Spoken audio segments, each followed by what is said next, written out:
पृथ्वी आखिर अंतरिक्ष में कैसे टिकी है?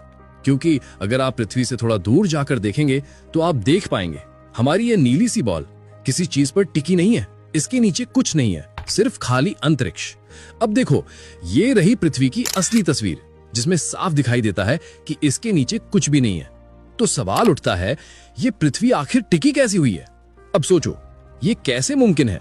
कई लोग कहेंगे कि सूर्य की ग्रेविटी से पकड़े हुए है, लेकिन अगर ऐसा है तो वो ग्रह जो किसी तारे के बिना अकेले अंतरिक्ष में घूम रहे हैं, वो कैसे टिके हुए हैं? क्योंकि ऐसे ग्रह सच में मौजूद हैं, जिनका कोई सूरज नहीं, फिर भी वो यूं ही स्पेस में तैर रहे हैं।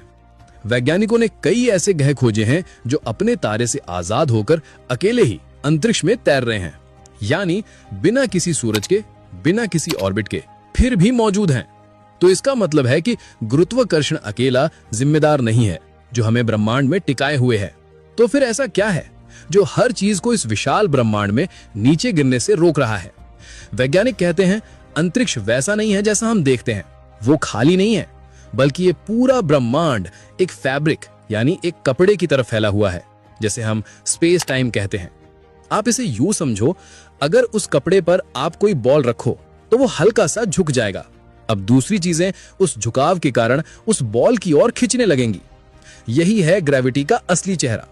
ये कोई अदृश्य ताकत नहीं, बल्कि स्पेस टाइम का झुकाव है, और वहीं से बनती है ग्रेविटी। यानी ग्रेविटी कोई अदृश्य ताकत नहीं, बल्कि स्पेस टाइम का झुकना है, जिससे चीजें एक दूसरे की ओर खिंचती हैं। इसीलिए पृथ्वी गिरती नहीं है, बल्कि स्पेस टाइम के इसी झुकाव पर अपनी जगह पर घूम रही है। अब बात आती है, इस फैब्रिक को थामे कौन हुए है? तो वैज्ञानिक कहते हैं कि यही है डार्क मैटर और डार्क एनर्जी।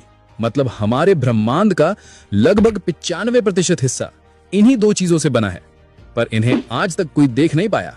डार्क मैटर उस अदृश्य जाल की तरह है जो गैलेक्सियों को बांध कर रखता है, और डार्क एनर्जी वो रहस्यमयी ताकत है जो ब्रह्मांड को फैलाए जा रही है। यानी हम जो कुछ भी देख सकते हैं, तारे, ग्रह, इंसान, हवा, पानी, वो सब मिलाकर सिर्फ 5% हैं। बाकी सब कुछ वो अदृश्य कपड़ा है जो हमें संभाले हुए है। हम सब एक अदृश्य कॉस्मिक फैब्रिक में तैर रहे हैं, एक ऐसी जगह जहां हर चीज दिखने से ज्यादा रहस्यमयी है।